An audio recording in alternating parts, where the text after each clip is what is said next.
안녕하세요. 축구 분석 채널 팬손흥민 TV입니다. 손흥민 선수가 뛰고 있는 토트넘 소식 전달해드리도록 하겠습니다. 최근 외신에서 토트넘이 좀 팀 같아졌다라는 이야기가 나오고 있습니다. 그래도 이제 스쿼드에 많은 선수들이 부상 복구했기 때문인데 이 상황 가운데에서 토트넘에 새로운 고민이 있다고 이야기가 나오고 있습니다.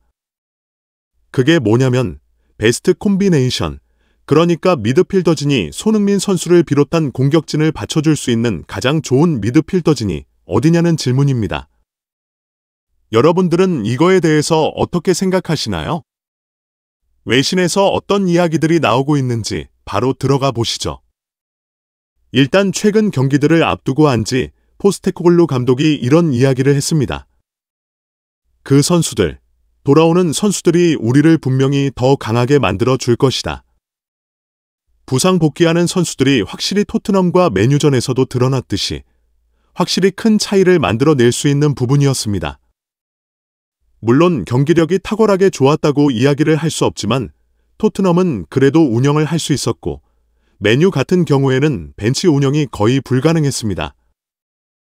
토트넘이 5명의 교체를 할 때까지도 교체를 할까 말까 고민하고 있던 모습을 볼 수 있었죠. 물론 현재 토트넘의 부상 명단은 여전히 깁니다. 나도 드라구신 같은 경우에는 12월 6일, 그러니까 다음 시즌이 되어서야 돌아올 수 있다는 예측이 나오고 있기 때문에 굉장히 큰 문제입니다. 그리고 3월 9일쯤 한 2주 정도 걸리는 선수들은 도미닉 솔랭케, 최전방 공격수, 그리고 미키 반더벤, 또 최전방 공격수인 히샬리송입니다. 이 두 선수가 3월 9일까지는 뛰지 못하는 상황입니다.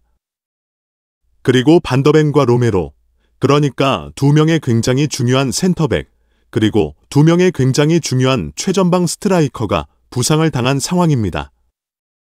토트넘은 지금 하체와 상체가 약간 박살나 있다고 이야기할 수 있습니다.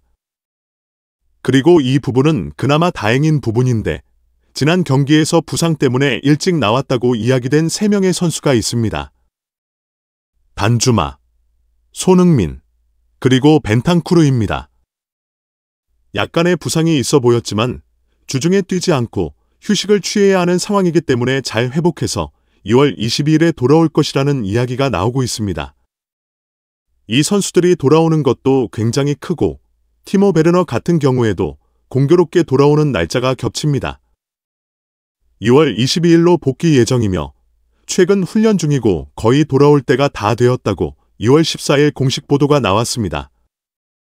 그래서 토트넘의 선수들이 다 복귀하고 나면 부상자는 5명으로 줄어들게 됩니다.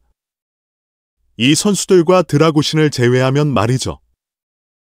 그래서 토트넘은 오랜만에 부상자가 적은 상황을 맞이할 수 있고 3월이 되면 추가 부상자가 생기지 않는다는 가정하에 거의 부상자가 없는 상황까지 회복할 수 있습니다. 3월부터 리그 말미인 5월까지는 굉장히 길지 않은 기간이기 때문에 이때 토트넘이 승점을 끌어올리고 유로파에서도 최대한 좋은 자리에서 마무리해야 합니다.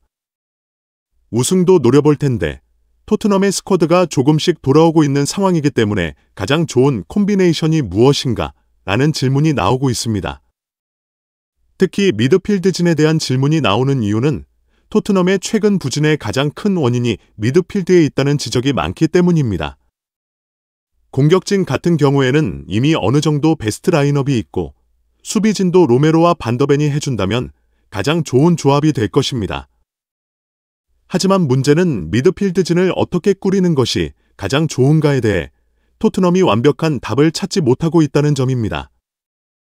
이번 시즌 토트넘의 미드필드 콤비네이션 활용 자료를 보면 벤탄쿠르, 비수마, 사르, 메디슨, 베르, 그리고 클루셉스키가 중원에서 선발 출전한 기록이 있습니다. 이들의 조합을 보면 벤탄쿠르가 많이 출전하기는 했지만 사르도 연이어 출전한 기간이 꽤 길었습니다. 그리고 메디슨 같은 경우에는 시즌 초반에 많이 출전했지만 부상 등 여러 가지 변수로 인해 지속적인 출전이 어려웠습니다.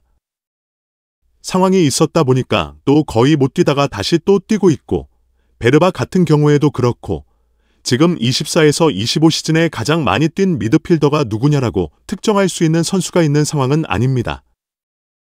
벤탄쿠르, 비수마, 사르가 그나마 좀 많이 뛰었나 싶기도 하고, 그래서 이제 가장 좋은 조합이 무엇일까? 이 부분에 대한 질문이 나오고 있는 겁니다. 예를 들어서 비수마 사르 메디슨 조합을 토트넘이 7번 사용했는데 이게 가장 많았고, 그 다음으로 벤탄쿠르 사르 클루셉스키 조합이 있었습니다. 그리고 벤탄쿠르 메디슨 클루셉스키, 벤탄쿠르 메디슨 베르 등 다양한 조합들이 존재하는데 토트넘은 확실하게 이게 완전히 우리의 최고 주전급 미드필더다 라고 이야기할 수 있는 선수가 없는 게 사실이죠. 그래서 기사를 살펴보면 비수마 사르 메디슨 조합은 확실하게 역할 분담이 제대로 되어 있다고 평가됩니다. 하지만 나머지 트리오 조합들은 확실하게 효용성이 있다고 보기는 어렵다는 이야기가 나옵니다. 비수마는 좀 더 수비적인 역할을 하고, 사르는 활동량이 많으며 메디슨은 크리에이터 역할을 맡고 있다고 분석되고 있습니다. 두 번째 조합은 첫 번째 조합과 비슷한데 벤탄쿠르 클루셉스키 조합입니다. 여기서는 비수마 역할의 수비적인 부분을 벤탄쿠르에게 맡기고 활동량은 클루셉스키가 담당하며 창조적인 부분도 클루셉스키가 가져갑니다. 이 조합은 맨시티와 아스톤 빌라를 상대로 승리를 거둔 적이 있지만 입스위치 같은 팀에게는 절망적인 상황이 발생하기도 했습니다. 그리고 토트넘 팬들에게 과연 어떤 콤비네이션을 가장 좋아하느냐라고 물어보면 분명히 다양한 답이 나올 것입니다. 예를 들어 클루셉스키 메디슨 조합을 선호하는 팬도 있고 비수마 벤탄쿠르 조합이 더 낫다고 생각하는 사람도 있을 겁니다. 또한 사르베르 조합도 있는데 이 또한 애매하게 느껴질 수도 있습니다. 그래서 이 기사에서는 토트넘의 가장 좋은 조합을 찾는 것이 중요하다라고 강조하고 있습니다. 그런데 제가 생각하기에는 이 부분을 좀 다르게 접근할 필요가 있다고 봅니다. 예를 들어 벤탄쿠르와 비수마 중 어느 선수가 더 나은가? 이 질문은 단순 비교가 아니라 두 선수의 장단점을 따져보고 어떤 상황에서 누구를 기용하는 것이 더 좋은지 고민해야 한다고 생각합니다. 클루셉스키와 메디슨도 마찬가지입니다. 두 선수 모두 공격적인 창조력을 갖춘 선수이지만 장점이 다릅니다. 베르바인과 사르도 마찬가지입니다. 이 둘은 모두 점고, 팀의 활력을 제공하는 선수이지만 특정 상황에서 더 빛나는 부분이 어디인지 분석할 필요가 있습니다. 예를 들어 클루셉스키는 상대의 압박을 견디는 능력이 뛰어나고 피지컬적인 면에서도 강점이 있습니다. 즉, 중원에서 공 소유를 좀 더 확실히 해야 할 때는 클루셉스키를 쓰는 것이 좋습니다. 반면 상대가 압박을 덜하는 경기에서는 창의적인 플레이와 날카로운 패스를 더할 수 있는 메디슨을 기용하는 것이 유리합니다. 일반적으로 강팀들의 압박이 훨씬 강하기 때문에 클루셉스키는 강팀과의 경기에서 공격형 미드필더로 기용하고 약팀과의 경기에서는 메디슨을 활용하는 것이 일반적으로 더 나은 선택이 될 수 있다고 봅니다.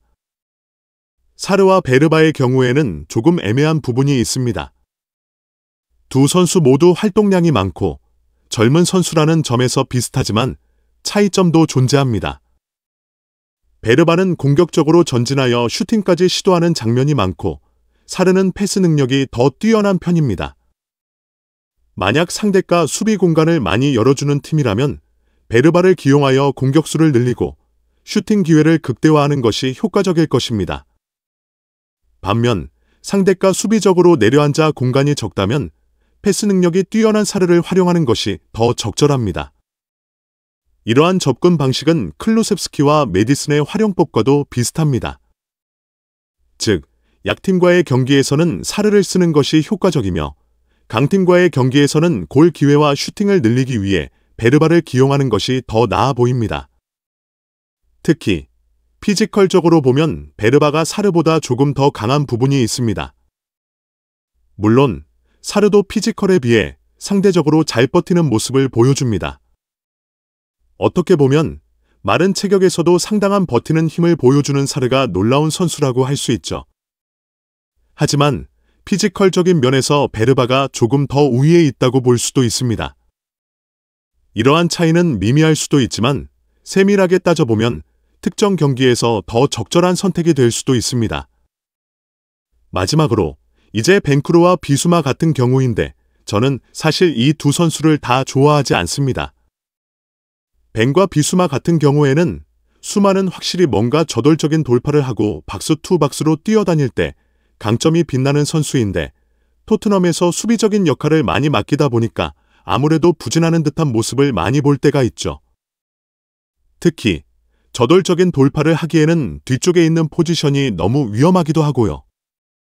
토트넘은 이제 너무 앞으로 가는 성향이 있기 때문에 그렇습니다. 그리고 벤탄쿠르 같은 경우에는 그래도 패스를 좀 뿌려주는 부분들이 있기 때문에 팀 운영을 원활하게 해줄 수는 있지만 비수마만큼 수비적인 가담이 많다거나 돌파력이 있는 선수라고 보기는 어렵기 때문에 조금 애매한 부분이 있습니다. 신중한 경기를 해야 할 때는 벤탄쿠르를, 그리고 저돌적인 경기를 해도 될 때에는 비수마를 중원으로 쓰는 게 괜찮다는 생각이 들지만 저는 개인적으로 그레이를 여기서 써보고 싶은 마음이 굉장히 큽니다. 그래서 여기서도 이야기가 나오는데 사실 미드필드에서 본 적이 없는 선수가 하나 있습니다. 바로 아치 그레이입니다. 아치 그레이는 18살 선수인데 토트넘의 수비진의 구멍을 메우면서 굉장히 많은 시간을 뛰었거든요. 예를 들어 센터백으로도 쓰였고 데이비스와 함께 센터백으로 뛰는 모습도 있었습니다. 그래서 수비형 미드필더로 기용하면 벤탄쿠르의 패스 능력과 비수마의 수비력을 함께 갖춘 선수로 활용할 수 있지 않을까 하는 생각이 듭니다. 저는 개인적으로 그레이를 쓰는 것이 좋을 것 같고 벤탄쿠르와 비수마는 다른 자원으로 교체하는 것이 토트넘에 더 맞는 선택이 아닐까 생각합니다. 이제 어떤 이야기가 나오냐면 현재 리그에 13경기가 남아있는 상황이고 유럽 대항전도 남아있기 때문에 토트넘이 여러 옵션을 테스트해 볼 것입니다. 하지만 유로파리그 결승이나 프리미어리그 순위를 끌어올리기 위해서는 가장 완벽하게 균형 잡힌 미드필드 조합을 찾아야 합니다. 저는 개인적으로 강팀과의 경기에서는 그레이, 베리, 스킬을 써서 수비적으로 안정을 시키고 공격적으로는 피지컬이 강한 선수들을 활용하는 것이 좋다고 생각합니다. 반대로 약팀을 상대할 때는 메디슨과 사르를 통해 상대 수비를 분해하는 전략이 유효할 것입니다. 이 둘은 활동량이 많고 창의성이 뛰어나며 패스도 좋은 선수들이기 때문에 특별히 벤탄쿠르 같은 선수를 뒤에 배치할 필요도 없습니다. 문제는 그레이가 중원에서 뛰기 위해서는 기존 자원들이 복구해야 한다는 점입니다. 하지만 현재 단주마, 드라고신, 반더펜, 로메로 등이 모두 부상으로 이탈한 상황입니다. 따라서 다음 경기에는 그레이와 벤 데이비스가 수비 라인을 지킬 가능성이 큽니다. 사실상 선택지가 없는 상태죠. 이런 상황에서는 비수마와 벤탄쿠르 중 컨디션이 좋은 선수가 출전하면 될 것으로 보입니다. 다만 약팀을 상대로는 비수마를, 강팀을 상대할 때는 벤탄쿠르를 기용하는 것이 조금 더 신중한 선택이 아닐까 생각합니다. 강팀과의 조합에서는 강한 수비력을 갖춘 구성을, 약팀과의 경기에서는 공격적인 조합을 활용하는 것이 중요합니다. 물론 루카스 베리바를 활용하는 것도 좋은 방법이지만 클루셉스키를 공격형 미드필더로 쓸 경우 앞서 입스위치와의 경기에서처럼 불안한 장면이 나올 수 있습니다. 따라서 공격적으로 나설 수 있는 선수들을 잘 조합하는 것이 필요합니다. 완벽한 조합을 찾는 것도 중요하지만 적절한 로테이션을 운영하는 것 또한 굉장히 중요한 요소입니다. 만약 모든 선수가 가용한 상황이었다면 토트넘의 성적은 지금보다 더 좋았을지도 모릅니다. 다행히 이번에 부상에서 복귀하는 선수들이 많아지면서 점점 더 스쿼드가 안정되어 가고 있습니다. 앞으로 토트넘이 어떻게 리그를 운영할지 지켜보도록 하겠습니다. 이 영상이 마음에 드시나요? 좋아요, 구독, 공유를 눌러 저희를 지원해주세요.